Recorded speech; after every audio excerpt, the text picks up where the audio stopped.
Someone requested that I report on Sudan, and I haven't done it in about a couple of months, so I thought I'd report on it. Sudan's devastating war rages on as regional rivalries deepen, yet the Iran crisis may push Gulf rivals to set aside their differences and revive stalled diplomacy on Sudan.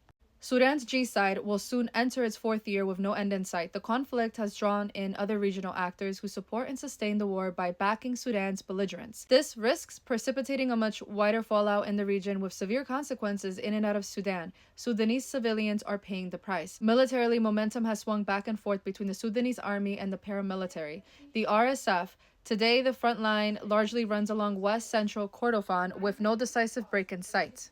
As the G-side edges towards its fourth year, the conflict is steadily regionalizing into the Horn of Africa and the Red Sea, making any settlement that much harder to reach. External patrons with deep pockets are turning into an indirect theater of confrontation. Their money, weapons, and logistical support shape battlefield calculations, sustain fighting capacity, and at times shift military momentum, prolonging the conflict and reducing incentives for compromise. On one side stands the Sudanese army, which has assembled a coalition of supporters: Egypt, Eritrea, Turkey, Qatar, Iran, and interestingly, Saudi Arabia, initially a neutral mediator. These countries, along with the UN and the Arab League, recognize Army Chief Abdel Fattah al-Burhan as Sudan's head of state. Most frame their backing as support for the government confronting an eternal rebellion. On the other side, the UAE has been the RSF's main patron, providing financial, military, and logistical support. That backing helped the RSF sustain major operations, including the long fight for Al Fasher.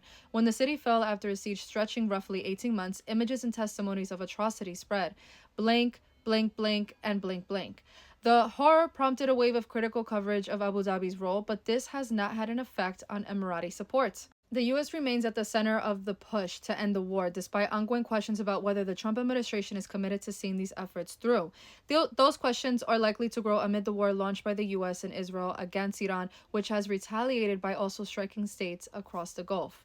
Now, I read this on Al Jazeera. It's a very long article, and I took the points that, in my perspective, were key points and important points. But as always, let me know what your thoughts are in the comments.